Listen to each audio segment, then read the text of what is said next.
반갑습니다. 네, 어서 오세요. 네, 네.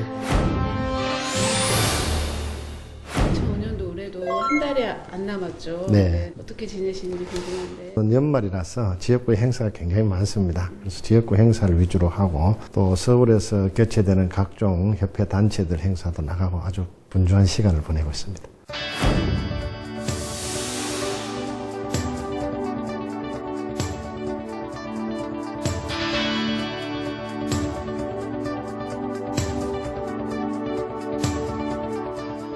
책 읽을 시간이 없으시죠?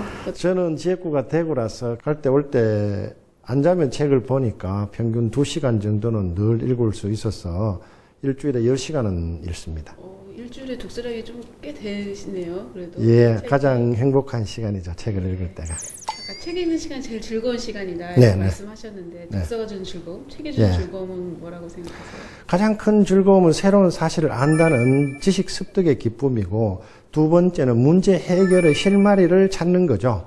야, 이걸 도대체 어떻게 해야 되느냐 하는 문제의 해결 방법이 생각이 안 날 때가 너무 많은데, 독서를 통해서 무릎을 치면서 아, 이건 이렇게 하면 되겠구나 하는 그 해결책을 찾기 때문에 독서가 즐겁고 좋습니다. 오늘 소개해줄 책이 어떤 책인지. 네. 네. 예. 오늘 제가 소개해드리고 싶은 책은 토머스 프리드만이 쓴 렉서스와 올리브 나무라는 이 재밌는 책입니다.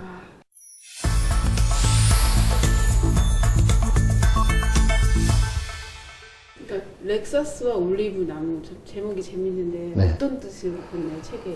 우리가 이제 유명한 소설가 중에 적과 흑 이런 말이 있는데, 하나는 성직자를 상징하고 하나는 군인을 상징하죠. 렉서스는 가장 최신형 기술을 갖춘 최고의 상품을 의미하고, 올리브는 수천 년 전의 전통 사회 그대로입니다. 즉 가장 기술이 발달된 문명의 상품인 렉서스 자동차와 문명의 때가 하나도 끼지 않는 수천 년 전 그대로인 올리브 나무를 비교를 하면서 렉서스가 어떻게 올리브에서 진화가 됐는지 설명을 하고, 이 두 문명의 공존을 제시하는 책입니다. 저자가 참 유명하신 분이죠. 저자 소개 좀. 예, 토머스 프리드만은 뉴욕타임즈에서 중동을 비롯한 세계 각국의 특파원으로 파견돼서 각지 사정을 너무나 잘 아는 유명한 외신 기자입니다. 이분이 각 나라를 다니면서 어떤 나라는 아직도 올리브 나무의 생존을 의존하고 있고, 어떤 나라는 렉서스 상태까지 발전이 됐는가, 그 원인을 실질적으로 분석한 책입니다.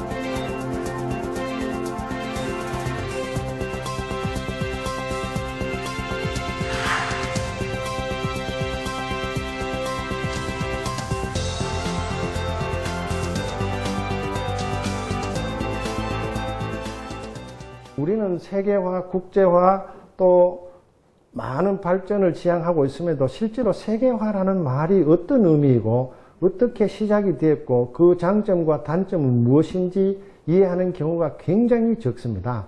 95년도 YS 정부 때 YS의 캐치프레이즈가 국제화였습니다. 많은 사람이 물었습니다. What is internalization? What is globalization? 했을 때 답을 할 수 있는 사람이 거의 없었습니다. 그러나 이 토마스 프리드만은 놀라울 정도의 식견과 경험과 증거를 바탕으로 이것이 세계화다 라고 책을 펴낸 것이죠.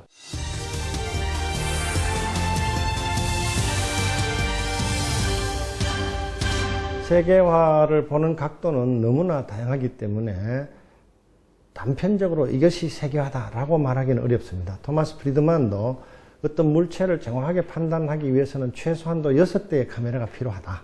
그 6대의 카메라를 각자 비춰서 공통분모를 뽑았을 때 그 현상의 진실을 알 수 있다. 이렇게 이야기를 하면서 세계화의 가장 핵심적인 내용을 지식과 정보, 기술이 노동에 이어서 전 세계 어느 곳이든지, 예를 들자면은 우리가 헤지펀드라는 돈이 전 세계의 소유주가 누구인지도 모르면서 주식시장, 선물시장, 또 곡물, 원료시장으로 마음대로 이동하는 상태, 그것을 세계화라고 진단을 하고 있습니다.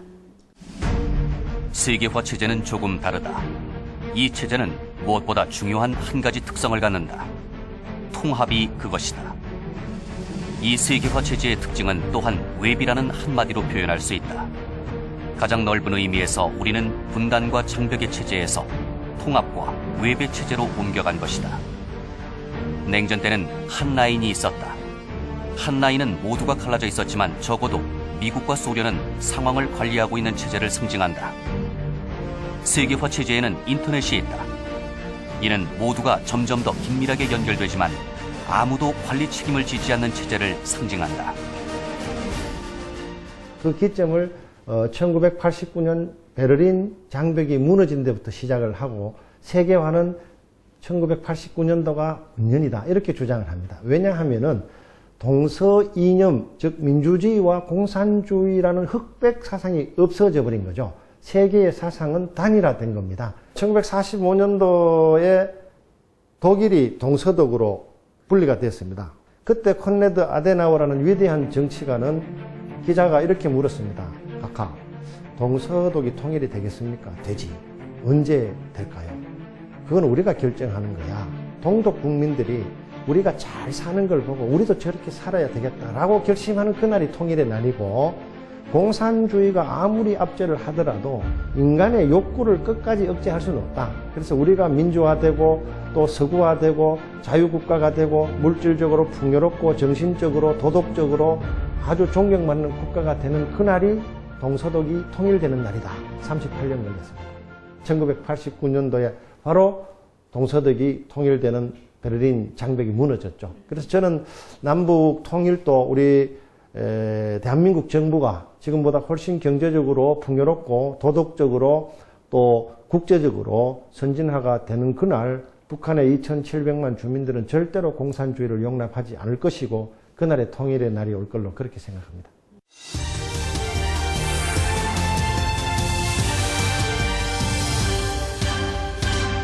이 코카콜라라는 것은 세계화의 상징 중에 하나입니다. 황금 아치라 해서 전 세계 수많은 사람들이 먹고 싶어 하죠. 맥도날드입니다. M자를 이제 붙여서 황금 아치고 붉은 바탕에 황금색 표시지 않습니까? 전 세계에 맥도날드를 사 먹을 수 있는 상태, 마음대로 자녀들에게 맥도날드를 사줄 수 있는 그런 사회가 되면 전쟁이 없다 할 정도로 비교를 하고 있고, 그 맥도날드라든지 코카콜라는 미국 문명의 상징입니다. 이 프랑스 지방에서는 그 국제적인 상품이 싫은 거예요. 우리는 콜라 안 먹어도 되고 맥도날드 안 먹어도 된다. 우리는 프랑스의 전통 가치를 가지고 우리 나름대로의 독특한 문화와 역사를 지키겠다 하는 운동이 있었습니다만은, 물론 그것도 중요하지만은 또 필요할 경우에는 렉서스가 필요하다. 한 개의 올리브 나무에서 1년에 생산할 수 있는 가치와 일본의 도요타 공장에서 1분에 몇 대씩 나오는 자동차의 가치를 따지면 큰 차이가 있지 않겠습니까? 그래서 이 세상은 원시 상태 그대로 살고 있는 문명이 있고 렉서스처럼 아주 발달된 문명이 있다. 왜 그 문명의 발달에 차이가 생겼을까? 그러면 그 차이는 어떤 문제를 낳았을까? 그 해결책은 뭔가를 제시하는 것이 이 책의 내용이고, 렉서스가 좋다, 올리브가 나쁘다, 그런 이분법적인 것은 구사하고 있지 않습니다. 렉서스와 올리브 나무는 사실 냉전 후 시대의 좋은 상징이라는 생각이 들었다. 세계의 반은 더 나은 렉서스를 만들겠다는 열의를 갖고 냉전에서 벗어나오고 있는 것으로 보였다. 세계화 체제에서 번창하기 위해 경제를 현대화하고 효율화하고 민영화하는 데 전념하고 있는 것이다. 그리고 세계의 반은 여전히 누가 어느 올리브 나무를 가질 것인가를 놓고 벌이는 싸움에 휘말려 있다. 올리브 나무는 중요하다. 올리브 나무는 나무 뿌리처럼 우리를 지탱하고 닷처럼 우리를 정착시키며 우리의 정체성을 확인해주고 이 세계에서 우리의 위치를 설정해주는 모든 걸 상징한다. 그것은 가족이나 지역사회, 부족, 민족, 종교에 속하거나 무엇보다 가정에 소속되는 것일 수도 있다.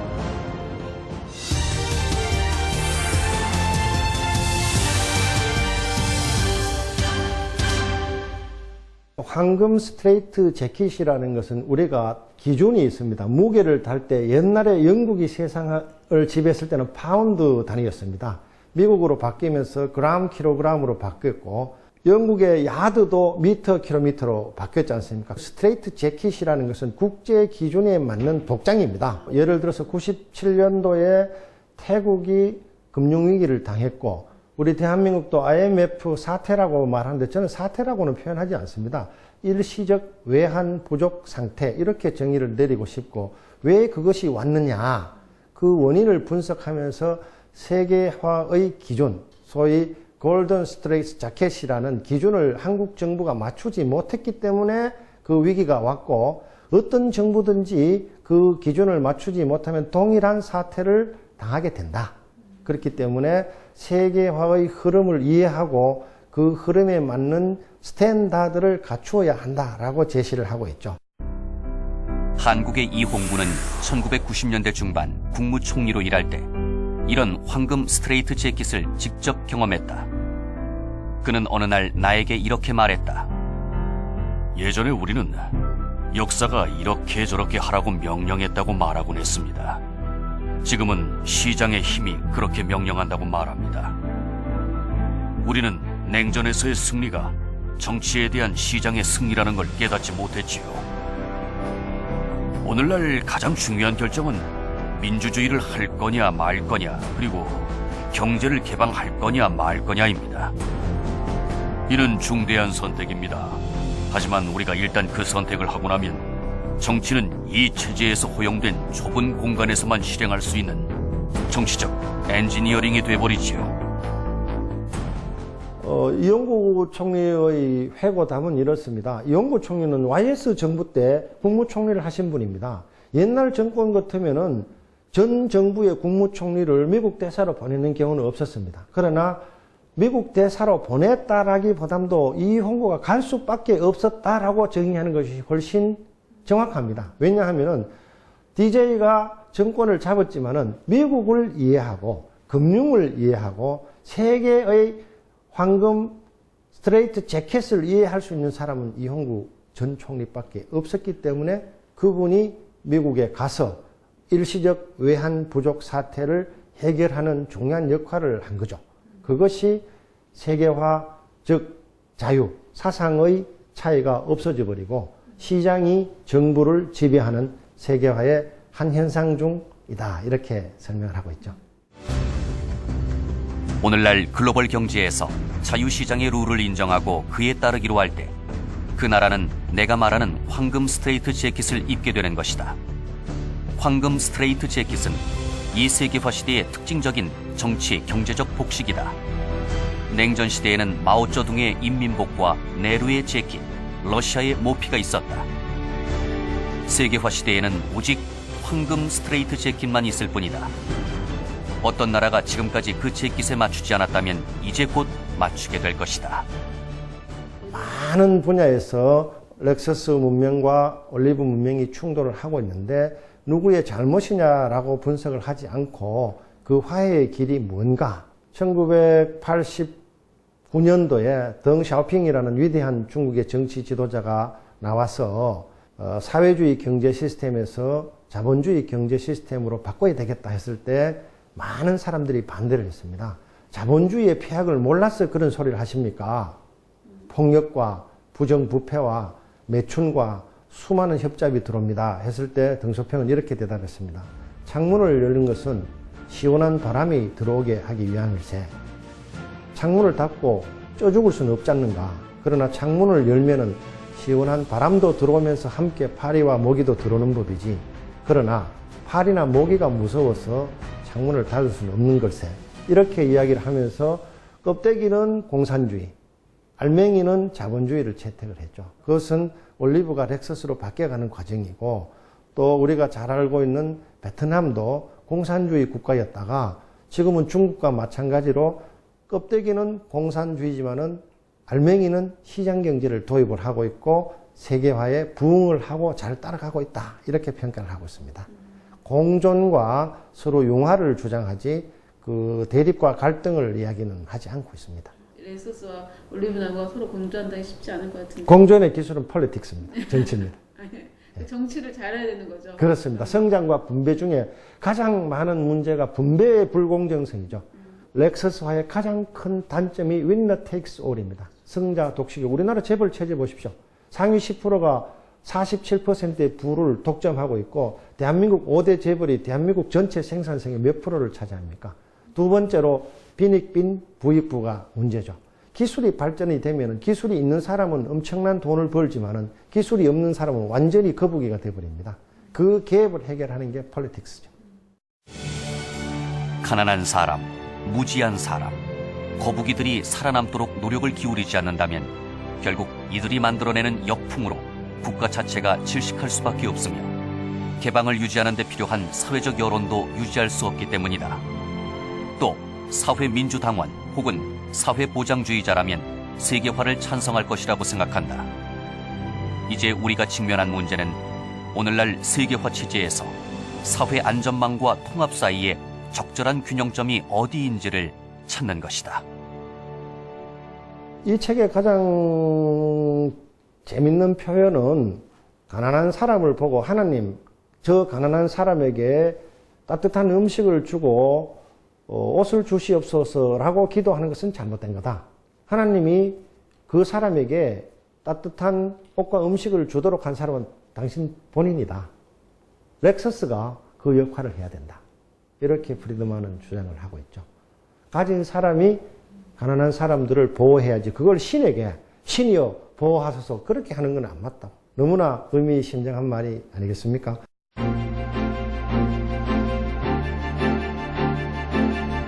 시대에 뒤떨어지지 마라. 시대의 흐름을 이해하고 그 흐름에 따라가고 앞서갈 수 있는 툴, 무기를 준비해라. 그게 가장 강력한 메시지고 저는 세계화라는 그 화두에 대해서 도대체 내가 어떻게 해야 되느냐? 우리나라는 어떻게 해야 되느냐? 지금 복면금지법이 나오고 있는데 저는 복면금지법은 세계화에 아주 뒤떨어진 법이다. 왜냐하면 왜 폭력이 발생되는가를 이해를 해야 됩니다. 그래서 이 사람들의 가장 큰 원인을 분석해서 거기에 대한 근본 대책을 해야 됩니다. 그 사람들이 빈부 격차 때문에 반대를 하는지 이유가 있다는 거죠. 복면은 결과지 원인이 아닙니다. 원인에 대한 처단이 필요하고 인간의 문제 중에서 가장 핵심적인 문제는 프란체스코 교황께서 말씀하신 inequality입니다. 불평등입니다. 불공정, 불평등이죠. 소득 격차에 대하고 미래에 대한 희망이 없기 때문에 그 사람들은 바이올런스에 의지하는 거죠.